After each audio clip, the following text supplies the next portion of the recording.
war.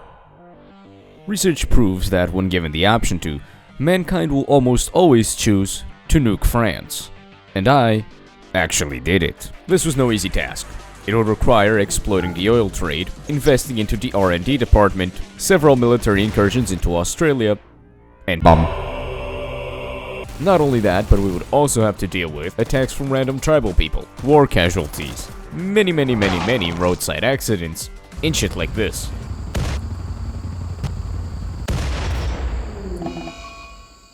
Thank you, game. But before I spoil everything that happens, let us begin. I'm not risking having that stupid let us appear again. Major fracture detected. Anyways, the early game. We start our run like somewhere around here. I don't know. What matters is that our base of operations is just far enough from France that they don't suspect anything, but also close enough to hit them with a nuclear missile. And then, shortly after building barracks and a storage silo, we had our first absolute fucking disaster.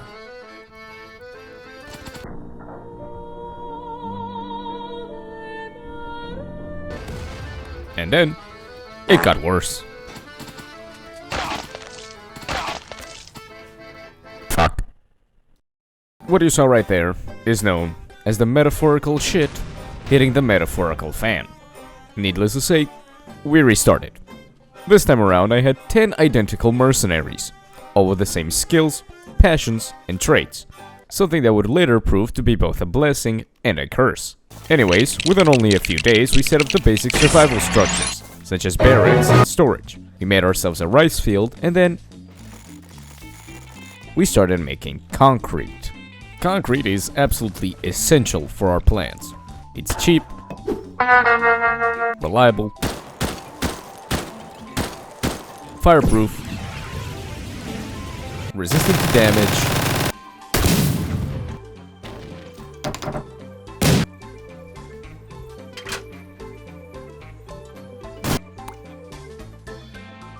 and incredibly easy to produce. The more concrete, the more base we'll have. Simple enough. And soon enough, we had replaced our entire base with concrete. We built a dining hall, built a laboratory, built some lab equipment, did some conscripted mining, and began planning out our defenses. You see, in RimWorld, your enemies don't actually give a shit about travel costs. Even though we have a rival faction literally stationed in Australia, they're more than happy to fly across half the globe to come kill me. And this is not good. My defensive plan was simple. I made glorified pillboxes. I could later upgrade this design with barbed wire and turrets, but for now, I just needed a place where my troops could get cover. Our objective was now oil production. You see, building an ICBM is not cheap, and what better way to make some money than by exploiting the oil trade? If I tap into my territory's natural reserves, I would effectively be able to print infinite money to fund my nuclear weapons research. But this would require a few things. A resource console, an oil derrick, a chem fuel cracker, chem fuel storage, ridiculous amounts of power, and the research for all of that. I had none of these. So while waiting for my colonists to research the requirements to even start figuring out how oil works, I built myself a freezer and a kitchen. I spent a solid 10 minutes just messing with the priority screen, built more pillboxes, and then two factions decided to go to war on my land. Unsurprisingly, the team with a fucking M32 grenade launcher won. And then, I found myself under attack. They were no match for me though. And only a few days later, we had researched ENIAC. This bad boy occupies 1800 square feet, weighs 30 fucking tons, uses more power in a single day than 20 fridges, and is 80 years old. This piece of junk also required level 10 construction, something which none of my pawns actually had, meaning I would have to level someone up. And that takes really long. So, how am I supposed to build this thing? Well, if I need level 10 construction, and my best pawn currently has level 7, in total, I would require about 16,000 XP to get him to where we need him to be. With his passion increasing his XP gains by 1.5 times, and with a wall granting 90 XP, this guy would have to build 119 walls to level up. And since having 119 walls lying around didn't exactly sound practical, I got him to build what I needed, such as defenses, coolers, exterior lighting, communications arrays, a television, and... Oh shit. This is a siege. Unlike a regular defense where a bunch of tribal people just walk into a firing squad, these guys have the mortar from Clash of Clans, and they plan on using it to destroy my town hall. Now, in Chapter 6 of Sun Tzu's The Art of War, he writes, "Attack him where he is unprepared, appear where you are not expected." And that is precisely what I did. Before the siegers could set up their mortar and begin firing at my base, I mobilized all my units for a full-scale counterattack. And somehow, it worked. It worked perfectly, actually. Do you remember how I mentioned all the pawns have the same skills? This is why it's bad. Since none of my pawns have a high cooking level, every few days one of them will just collapse from food poisoning. This is because our chef's cooking is actually so shit it almost kills people. Anyways, this is a resource console. This bad boy lets us not only see patches of oil in our land, but it's also required to actually control the chem fuel crackers and whatnot. With this under our command, we could actually start planning our oil empire. And so, after a few days of planning and consideration, I decided we would use this gigantic oil patch near the south side of our base. I began clearing out the area, and then built all the necessary infrastructure to begin pumping oil from the cracks of the earth. We did have a little problem though. When you place out an oil derrick, you first need to drill its way into the oil reservoir you built it over, and this takes absolutely forever. I had multiple ponds just sitting here, drilling, for hours on end every single day, and we still took an entire week to start pumping the oil. But at least we were pumping. From here, our production skyrocketed. We set up the chem fuel cracker, the chem fuel storage, and then it was time for yet another absolute fucking disaster. This is a toxic spewer, a piece of mechanoid technology that will bathe our colony in super cancer if we don't destroy it. Now, dealing with a toxic spewer isn't usually difficult, but I managed to make it so. We sneaked right in through the bot's first line of defense, and then located the toxic spewer. Not even a minute later, this idiot walks into the line of fire and gets lobotomized. But wait, it gets worse. Seeing the act of heroism his fellow soldier performed, this dumbass goes into the exact same line of fire and gets his head blown off. Despite Operation Spewage going absolutely horrendously, we managed to power through it, and then proceeded to spend the next few months just collecting oil, trading for more resources, expanding production, getting rich, fighting off all manner of raids, building ourselves a car, building a massive gas-guzzling power station that would cause many issues, increasing our oil production even more, building the RIM Atomics research bench, building the RIM Atomics fabrication station, trading for even more resources, increasing the range of our trading expeditions, and then... Do you see this? This is a rat. What is the problem with this rat? Well, maybe the fact that it fucking explodes. Now, this rat was locked inside my oil processing facility at some point while I was loading the car with chem fuel for trading. Do you know what happens to a rat if it doesn't eat for weeks on end? It's quite simple, really. It dies. And this rat died in the worst place possible.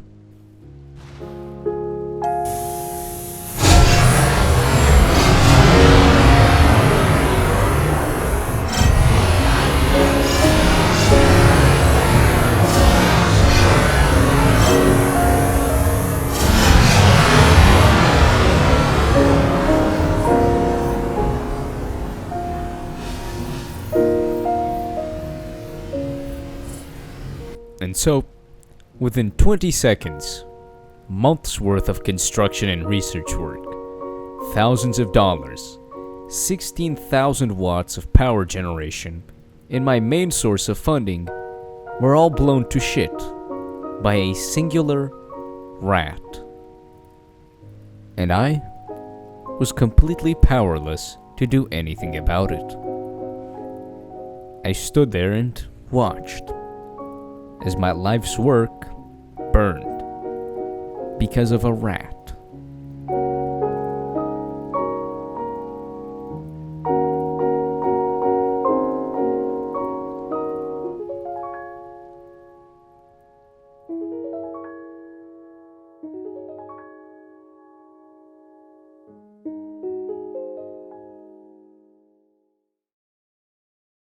No, this wasn't it. This wasn't the end.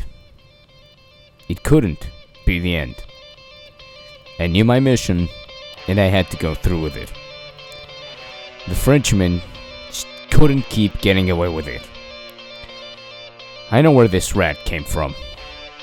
It was a French spy, obviously. And I wasn't gonna take that. I will not let France stay in this world any longer. I am not the hero the world wants, but I am the hero it needs. And I will simply not stand for this. Frenchmen, count your days.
With our oil production blown to shit, we would have to turn to poaching animals and illegally producing firearms just to get by.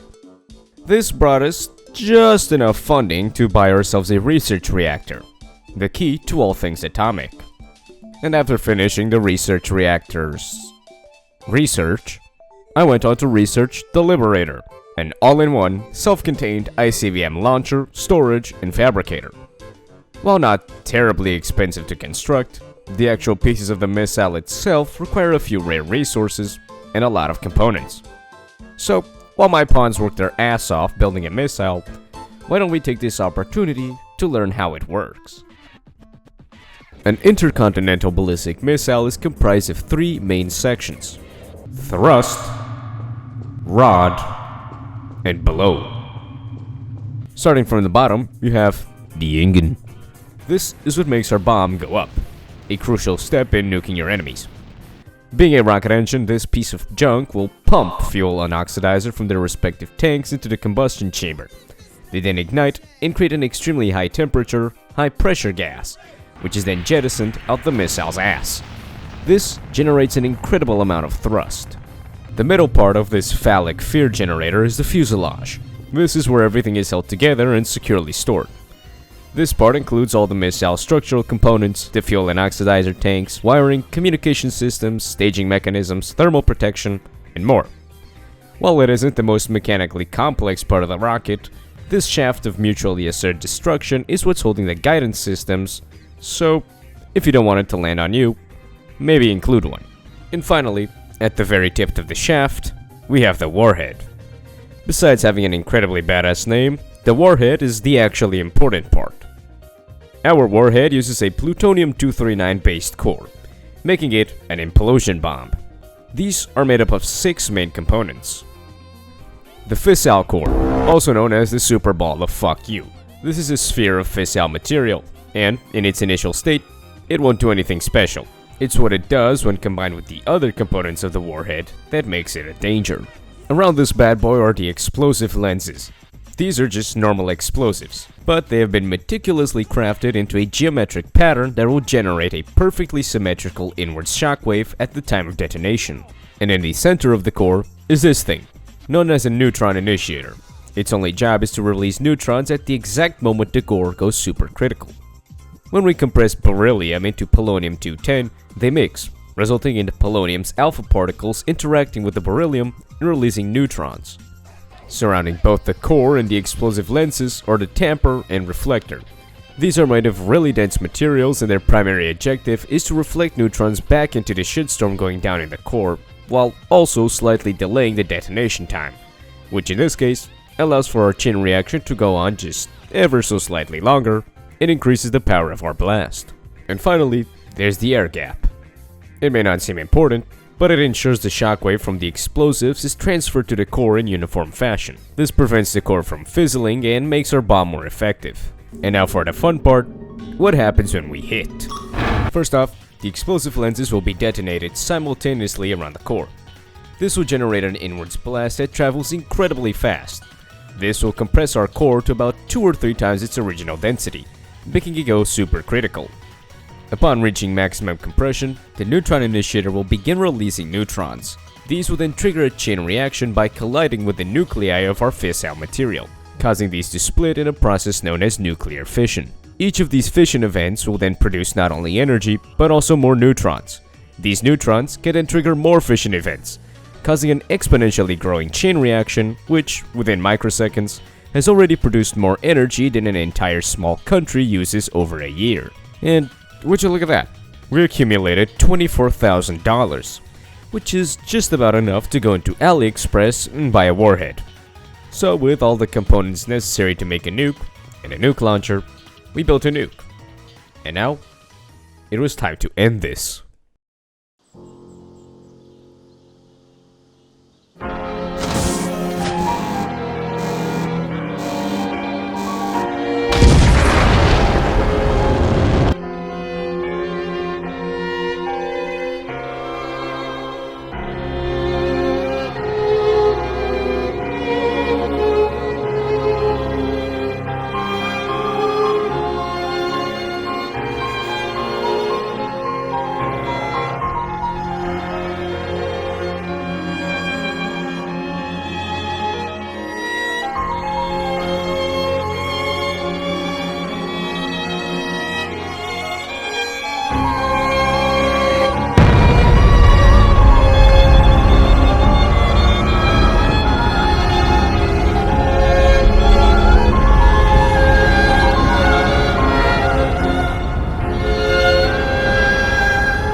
We knew the world would not be the same.